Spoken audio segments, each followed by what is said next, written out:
Hi, I'm Kamali. Here's a newsfeed look at the week just gone by.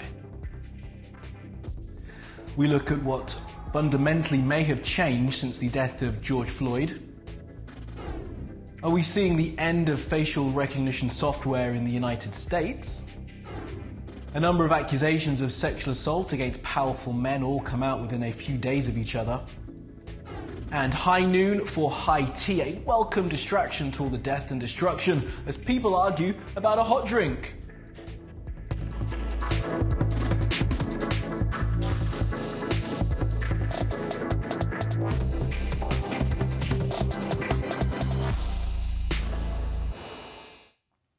Well, top of our newsfeed this week, what has changed? In the time since the world saw that video of George Floyd being killed, a number of fundamental things have changed in the United States. Here's the top three as we see them. The rallying cry of Black Lives Matter is being heard around the world. The killings of Breonna Taylor, Ahmaud Arbery and George Floyd in the US have been the catalysts for the changing moment we're in. They're among countless black people who have died because of police brutality and racism in the US. But those deaths may be revolutionary. Here are 3 ways the world will be different from now on. In some cities, lawmakers have gone to historic lengths towards police reform. 2 weeks after George Floyd's killing, a majority of Minneapolis City Council members promised to defund the city's police department. We have to make a change in the city of this country. In New York, Mayor Bill de Blasio pledged to move police funding to youth and social services. Democrats in the US Congress drafted the Justice in Policing Act 2020, a reform bill that would end racial profiling and protections for police officers from lawsuits. We cannot settle for anything less than transformative structural change, which is why the Justice in Policing Act will remove barriers to prosecuting police misconduct and covering damages by addressing the quality immunity doctrine.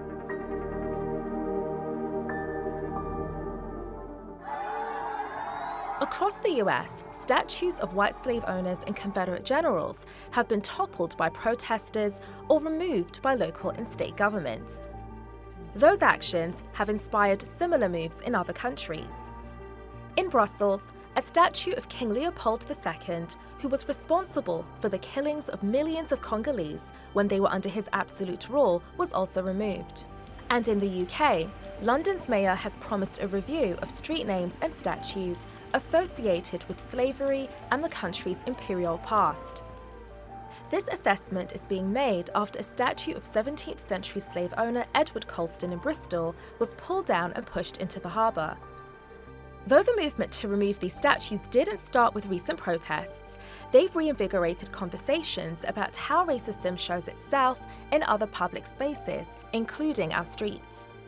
In the coming days and weeks, more statues are likely to fall. Major companies have also expressed solidarity with the protest movement. Some have promised more diversity and inclusivity in their workforces. I'm saying this as a father who needs to be able to answer his black daughter when she asks, "What did you do?" So, I have resigned as a member of the Reddit board.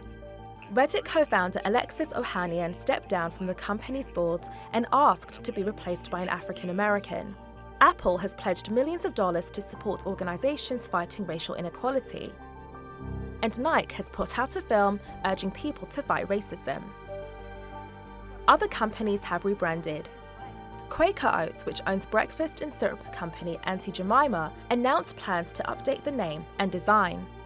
It says the 130-year-old Aunt Jemima brand is based on a racial stereotype. But there's concern that these proposed changes might be just for show. Systemic racism is entrenched in every single level of society, and it would take a lot more work and change to dismantle it.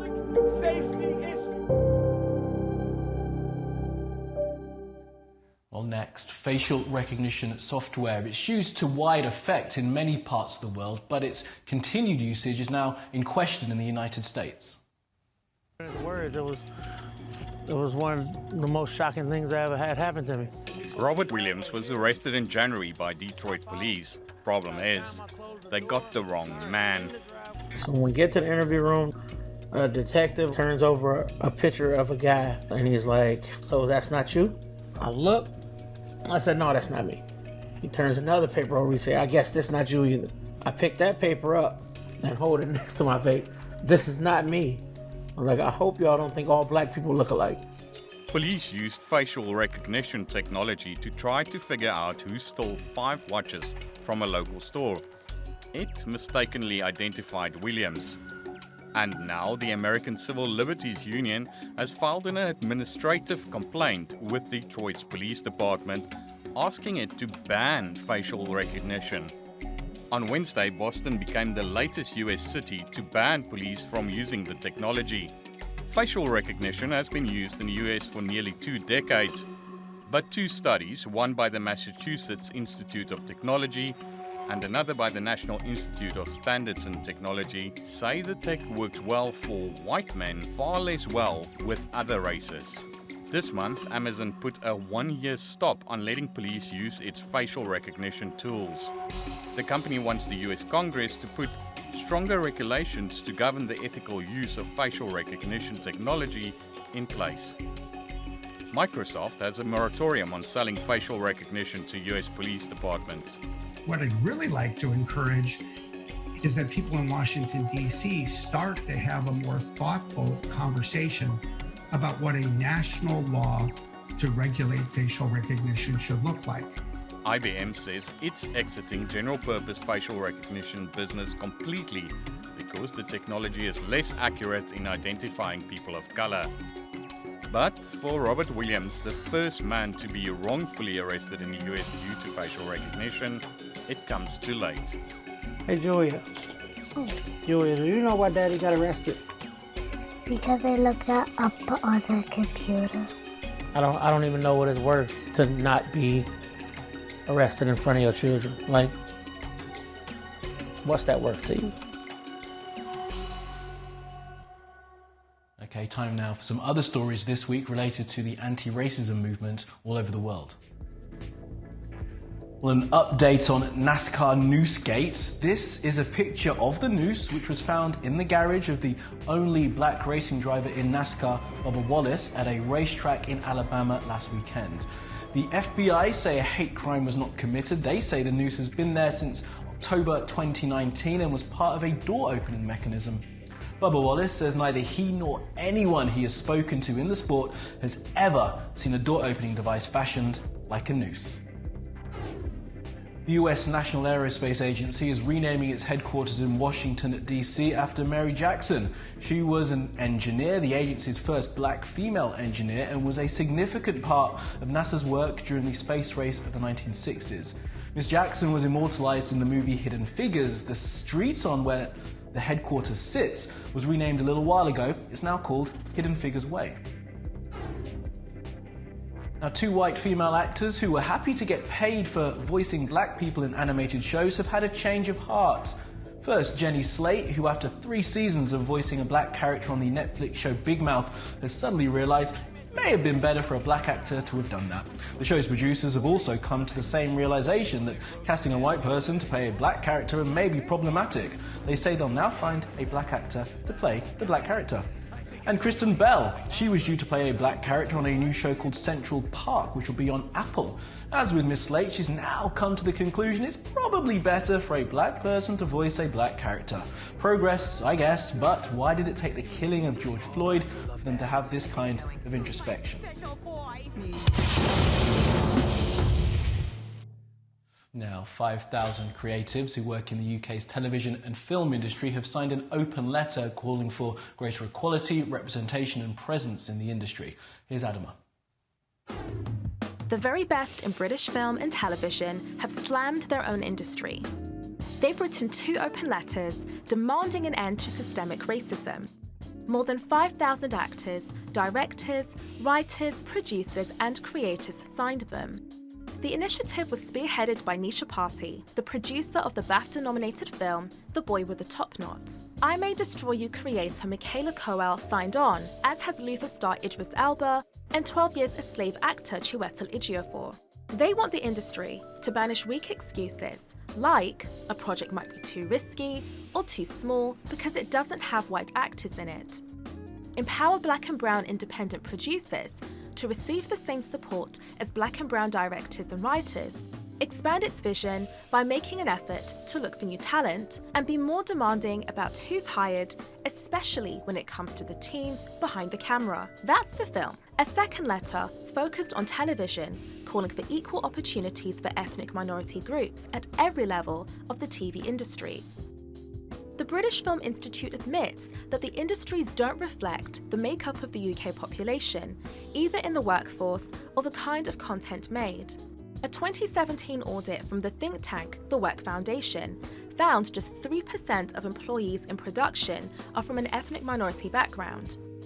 And only 1 in 5 key production personnel are women. Not only do these concerns come in the wake of ongoing protests against police brutality and systemic racism in the US, it's part of an ongoing discussion on whether Black British actors should be cast for African American roles in Hollywood. If I'm free, my family should be too. Many Black British actors have left for opportunities in the US. It started a tense debate online.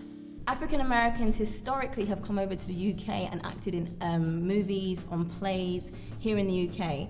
And it's very, very telling the fact that Black British actors were not used and only African American actors were used, and specifically for Black British roles. So for instance, with Forest Whitaker acting in The Crying Game, or the fact that the first acclaimed Black British actor on stage in the UK was Ira Aldridge, which was an American person. So you have all these people that come over, so it's kind of flipped the script. We're talking about the differences between Black Brits and Black Americans, you know, in this example, and it's there, it's legit, like it's a legitimate thing to say. If that actor is the best actor for the role, then they simply are the best actor for the role. They auditioned, they read for it, and to get over here, especially as a foreign actor, and trust me, I know. Back in the UK, the BBC says it will commit around $125 million to increase diversity over a 3-year period, starting from April. This is a new day. And Netflix has already committed to a slate of diverse and representational content in recent years. The overriding message here is that if Black lives matter, then Black stories should too. Now, a number of allegations of sexual assault against famous men have come out in recent days. Some see it as a cynical way of distracting from the anti-racism movement, but more still see it as an important part of getting justice. He just grabbed me. He just grabbed me. And I'm saying no. I was reduced to nothing in that moment. On the Record, an HBO Max documentary about allegations against music mogul Russell Simmons, is a reminder that the issues highlighted by the Me Too movement remains prevalent. Over the past few weeks, there have been accusations against big names in the entertainment industry. Some streaming sites have pulled an episode of Workaholics in which Chris D'Elia plays a child molester. Several women, some as young as 16, have accused the comedian of trying to engage them sexually. D'Elia has denied the claims but admits to being a, quote, dumb guy caught up in his lifestyle. Fellow comedians Amy Schumer and Whitney Cummings have spoken out in support of the woman, with Schumer asking people to contact her if they need help. Baby Driver actor Ansel Elgort has denied sexually assaulting a 17-year-old in 2014. He was 20 at the time and says his relationship was entirely consensual. Justin Bieber has denied allegations on Twitter that he sexually assaulted a woman in 2014. In a detailed response, the star has disputed the report, saying he is looking to take legal action. Actors of teen drama Riverdale have also denied accusations for sexual misconduct made by anonymous users. Cole Sprouse, Lily Reinhardt, Vanessa Morgan, and KG Apa are all implicated. In a Twitter thread, Sprouse says false accusations damage victims of actual sexual assault. and that he is working to get to the bottom of the allegations. YouTuber Syndicate, whose real name is Tom Cassell, has been accused of rape by Twitch streamer Natalie Casanova. He's also accused of abusing former girlfriend Caitlin Witcher. I don't want her to feel alone. Like how I felt alone. Cassell has denied the allegations. Several women have taken to social media to highlight sexual harassment and abuse from fellow content creators in the gaming industry. In at least one case, criminal action followed. David Gillard, a talent manager and the executive producer of films such as Atomic Blonde and Extraction, was charged with 11 sex crimes, including rape, kidnapping to commit rape, and rape of a drug victim. He has denied the charges. Gillard has been dogged by abuse complaints since 2017, when actress Jessica Barth accused him of drugging and sexually assaulting her. The allegations came at the height of the Harvey Weinstein scandal, but it took almost 3 years for Gillard to be charged. Well, to India now, a country trying to recover a sense of national pride after losing 20 soldiers in a skirmish with China a couple of weeks ago. And to do that, some Indians have taken to smashing up Chinese-made products, only there's a little irony.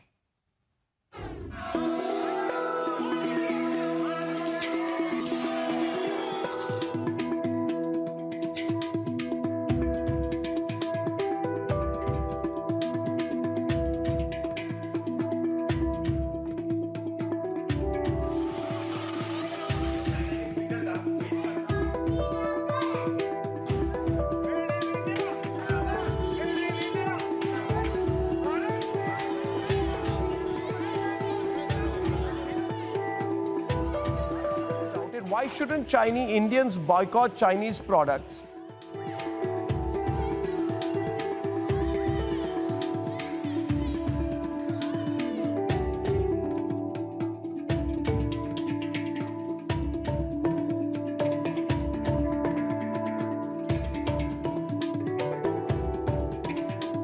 मैं ये बता दूं कि मैं क्या करने जा रहा हूं। इस फ़ोन पर जो भी चीनी ऐप्स हैं उन्हें तो मैं 1 हफ़्ते में हटा रहा हूं, बल्कि ये फ़ोन जो कि चीन में बना है इसे भी मैं 1 हफ़्ते में अपनी ज़िंदगी से अलग कर रहा हूं।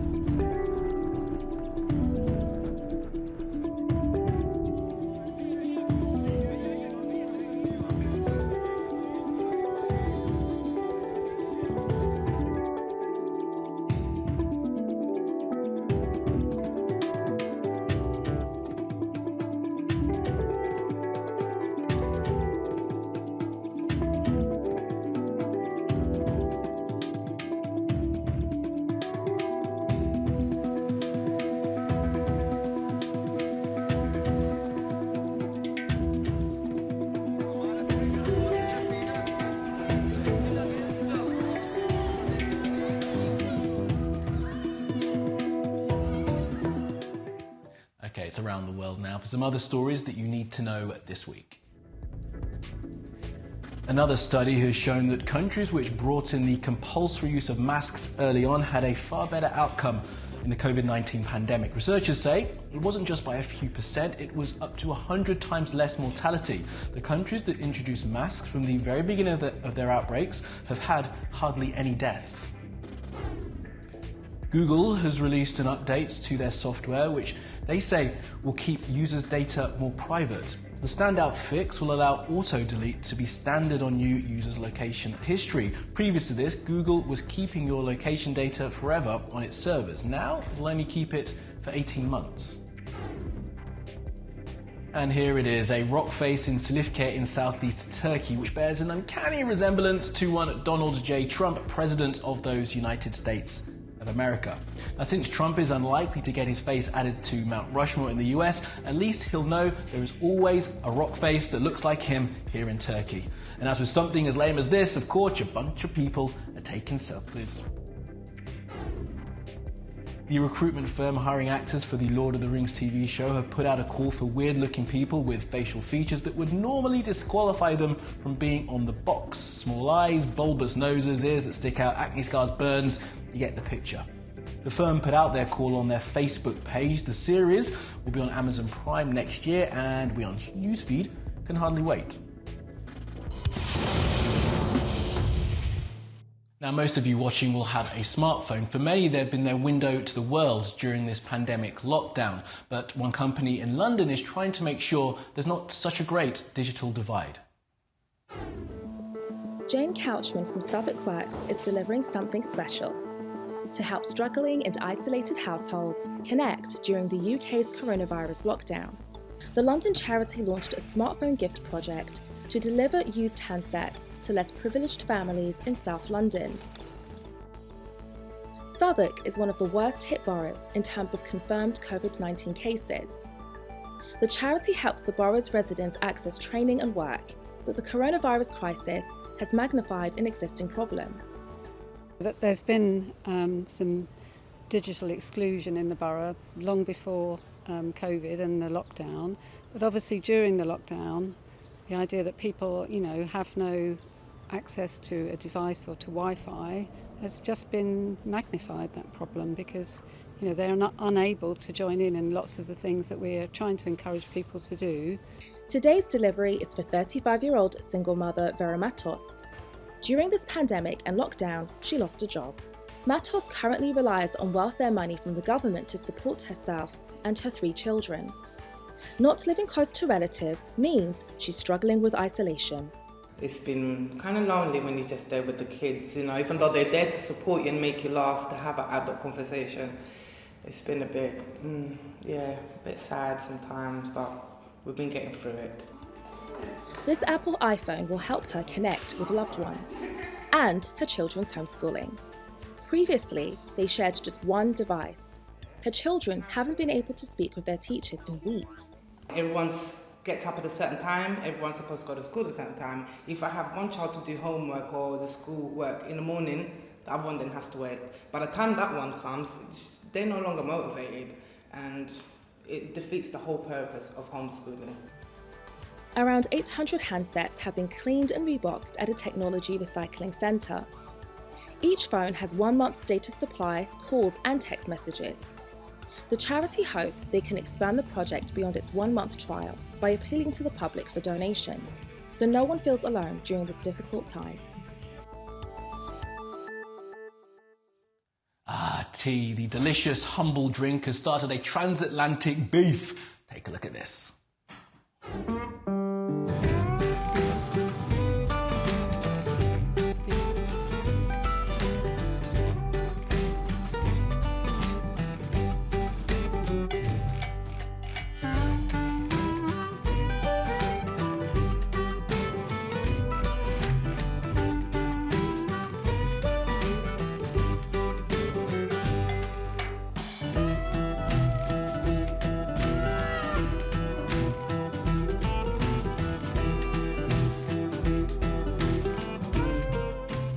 So I got a lot of questions after my last video, and everyone wanted to see me make hot tea or British tea, so today we are going to make tea. So fill our mug with water, put it in the microwave, set it for a minute, pour the milk in, drop your tea bag in, add the sugar, give it a little stir, and that's how you make hot tea.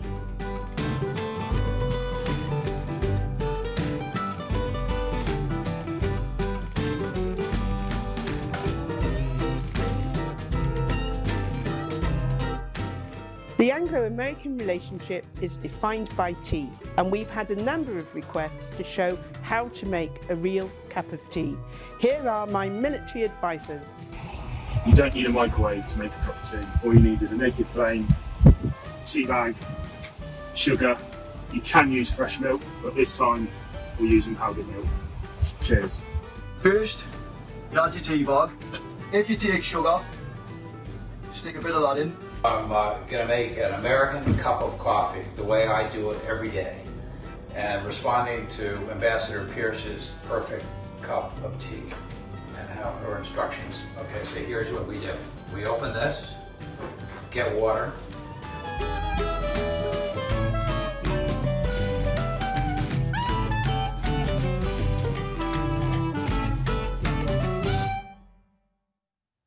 And last up, a musical interlude thanks to Paul McCartney and Elvis Costello and others.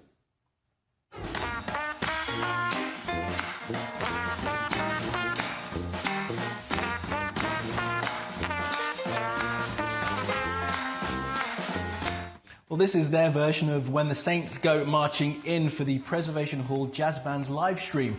It aims to raise money for musicians who've lost money due to the global lockdown, and it featured Macca on the trumpet, which is kind of new and kind of cool.